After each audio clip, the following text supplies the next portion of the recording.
Olá, para você que nos acompanha, está no ar mais uma entrevista do Repórter MT.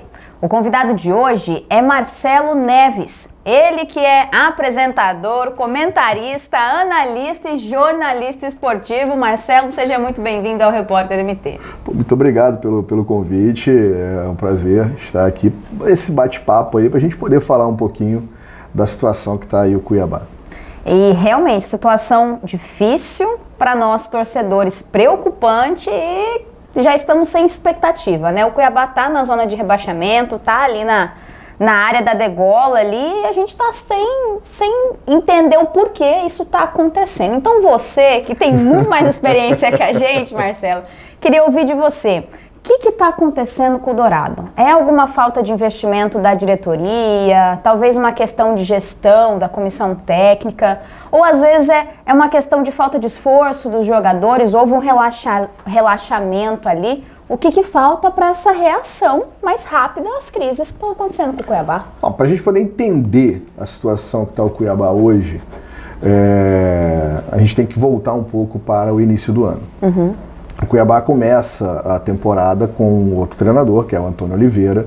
A montagem desse elenco passa muito pela mão dele.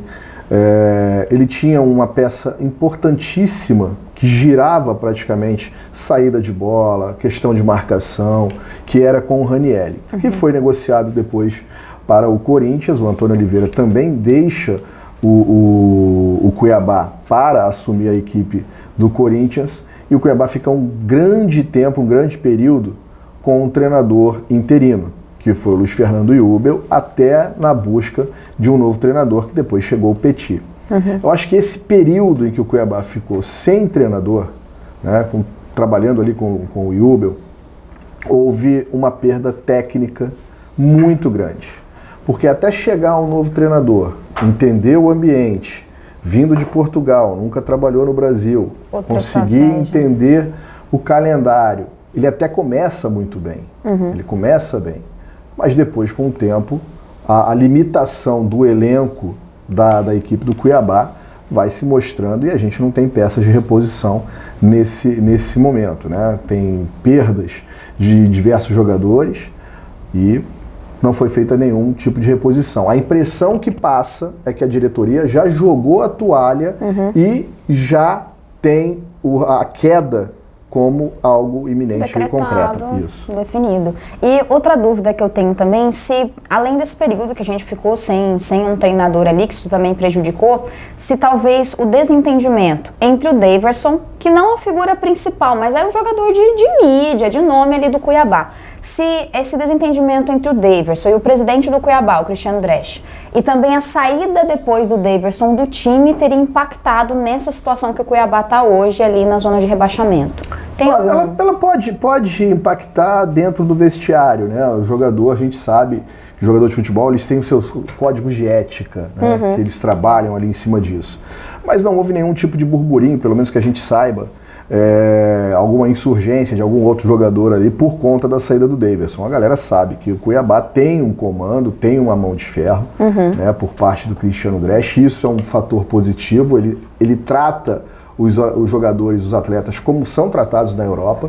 Né? Aqui no Brasil, que a gente tem essa mania de passar a mão na cabeça de jogador, tapinha nas costas, aquela coisa toda. Na Europa, não. Tá fazendo, beleza, não tá fazendo, tchau e benção. É isso. Né? E o Cristiano Dresch age dessa forma.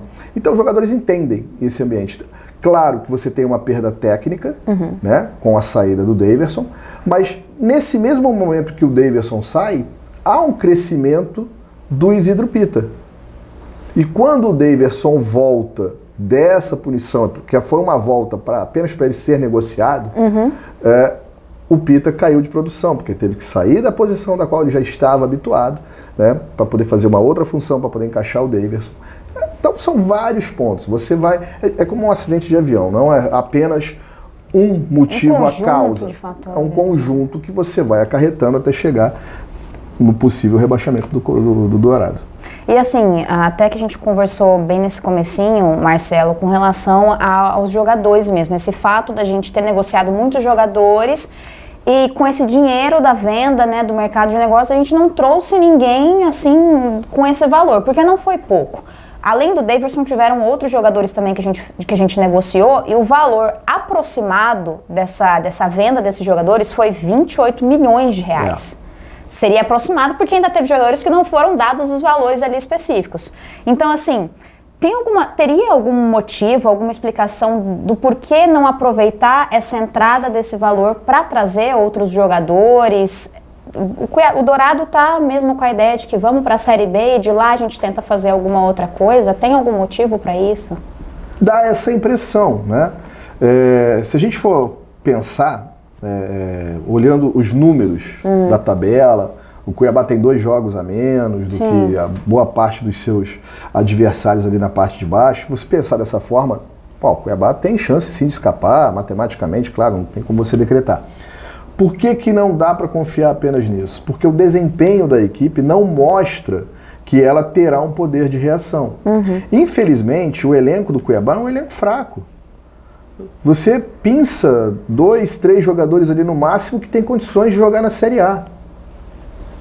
Né? A boa parte dos jogadores foram destaques da Série B no ano passado e no ano retrasado. Alguns são jogadores de Série A, como o Marlon, como o Alain Pereur, como o Bruno Alves, o Walter, né, o próprio Cleison, mas são nível não tão alto assim para você pensar numa disputa.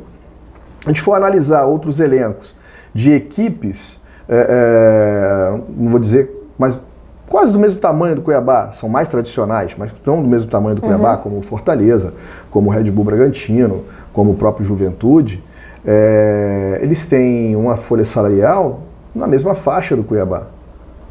Porém, com jogadores que entregam mais, com trabalhos mais longevos, né? Exceção do Juventude, que perdeu o Roger Machado, não porque o Juventude quis fazer essa troca, mas porque o próprio Roger aceitou a proposta do Internacional.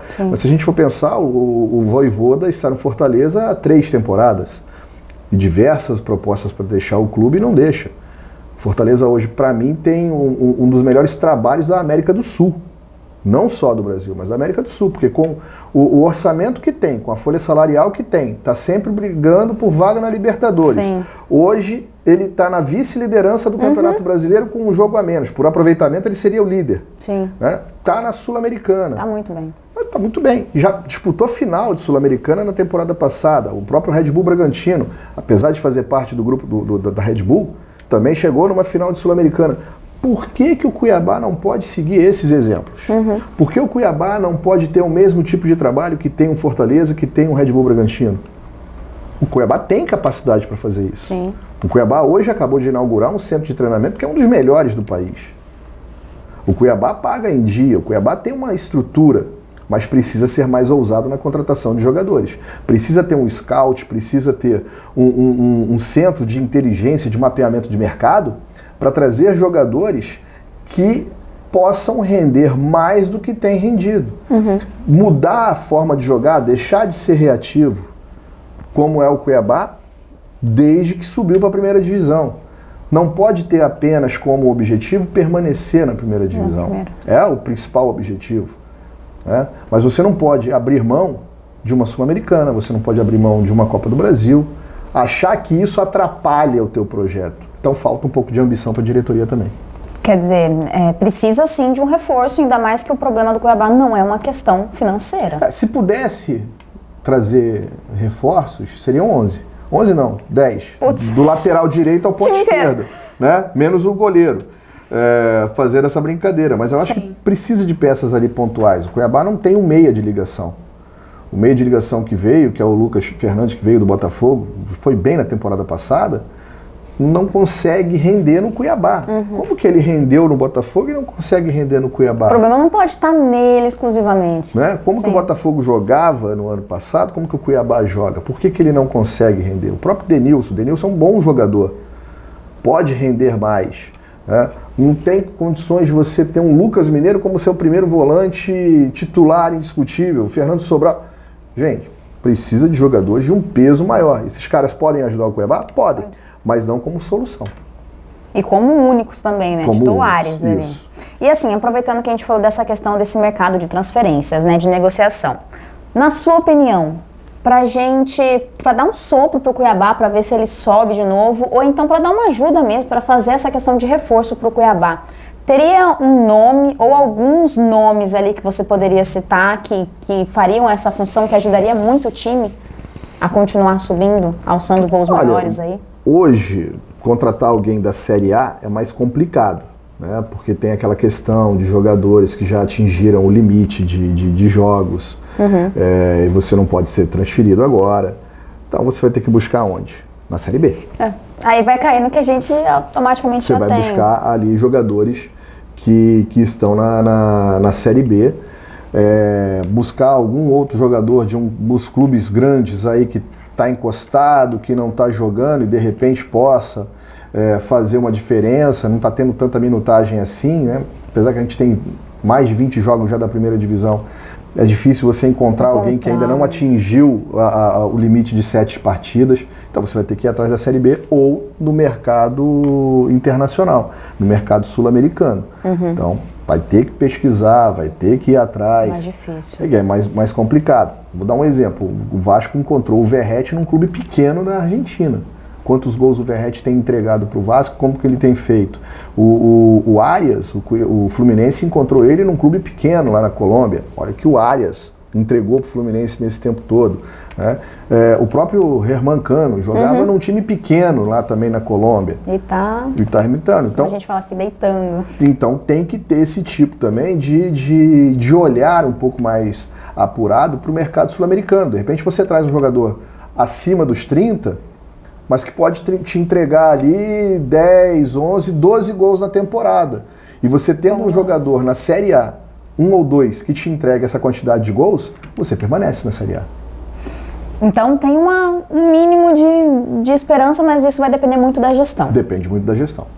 Certo. E agora, saindo um pouquinho do time masculino e vindo para o time feminino, recentemente nós divulgamos, soltamos uma matéria falando com relação ao time feminino do Cuiabá, que não conseguiu passar, não conseguiu disputar o Mato Grossense porque não tinha jogadoras suficientes. Eles foram com 9, sendo uma goleira, então 8 jogadoras, e aí perderam por WO. Pensando por esse lado, sei lá, talvez um relaxamento, não se preocuparam, não quiseram entregar essas jogadoras, você acha que talvez o Cuiabá já esteja pensando, vamos para a Série B e deixa o time feminino aí, não é necessário? Por quê? Porque como o time da Série A é obrigatório ter um time feminino, mas como o time da Série B não tem mais essa obrigatoriedade. Pode ser um pouco essa relação? Não.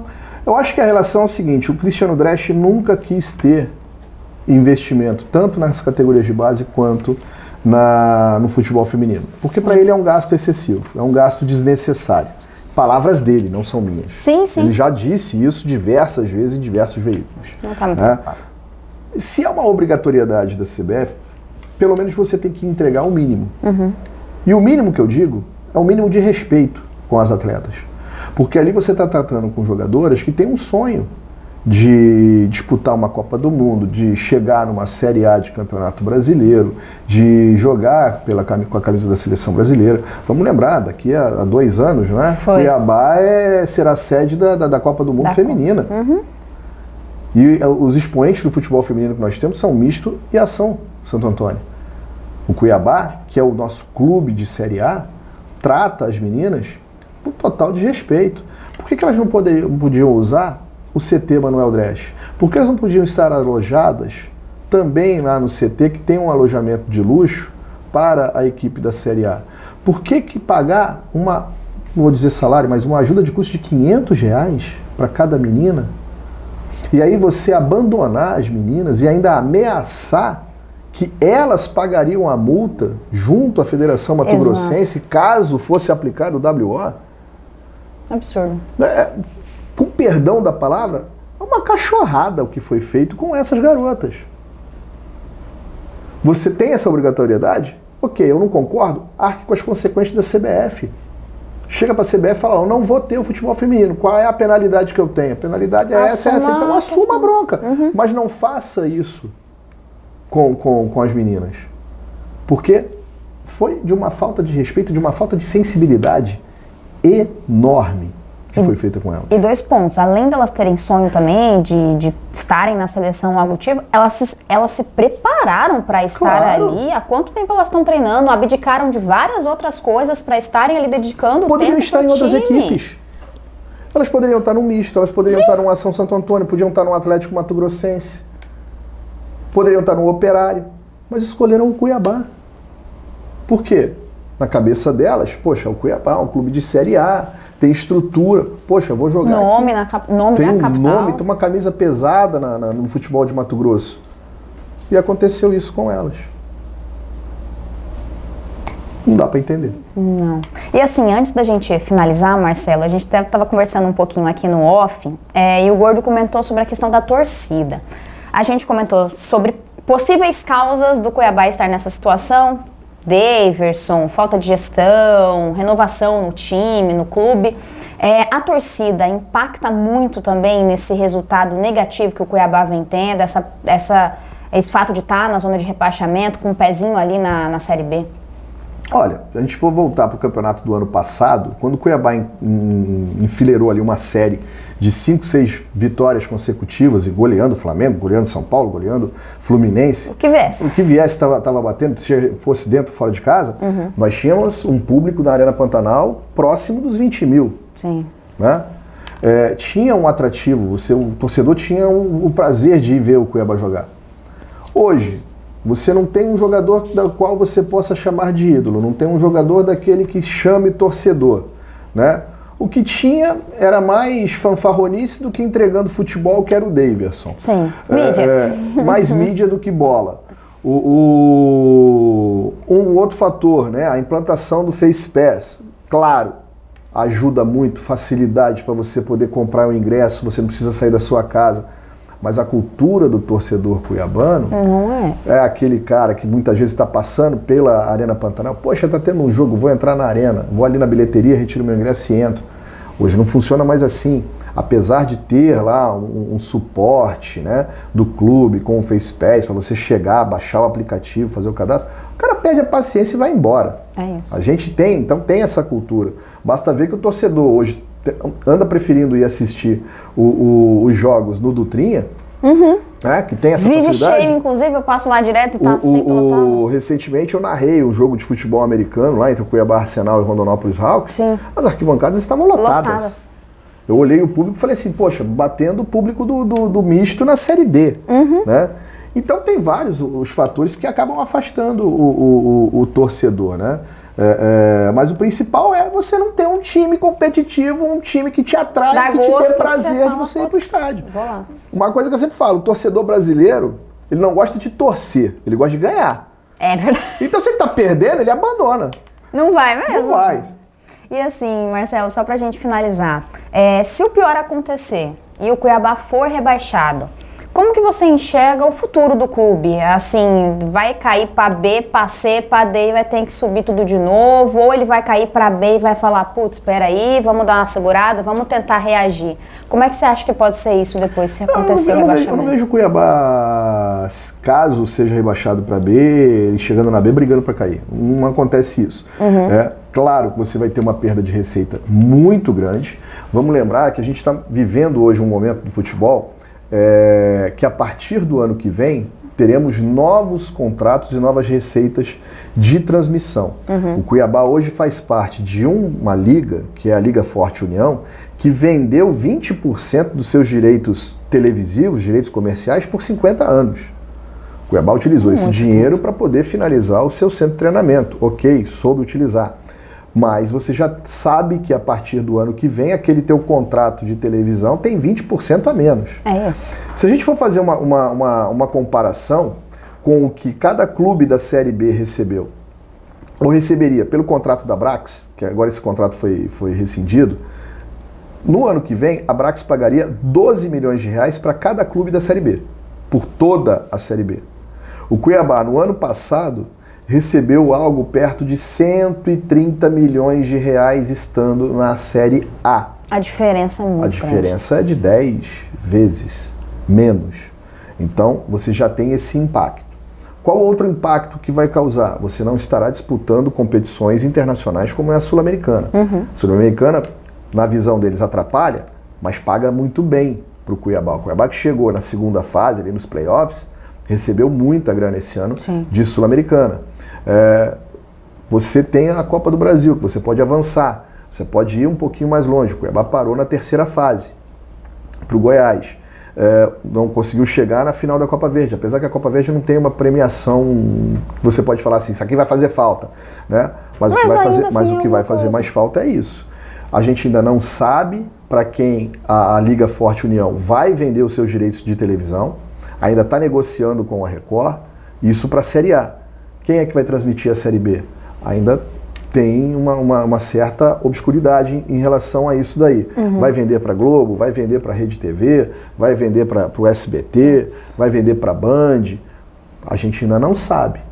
Então, o impacto financeiro é muito grande. Apesar disso, o Cuiabá vai chegar numa Série B ainda recebendo suas premiações de 2024. Então, ele ainda chega com um respiro. Menos mal. Menos mal. Mas você gasta muito mais para subir do que para se manter.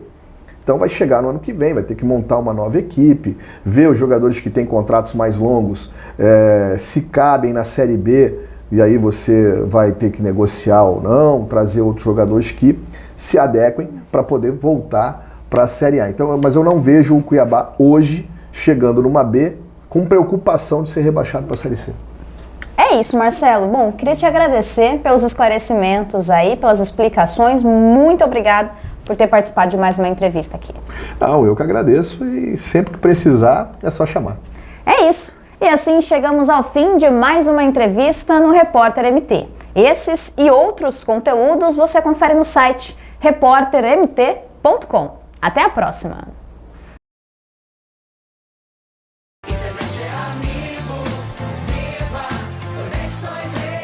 Acesse sejaamigo.com.br e conheça os planos.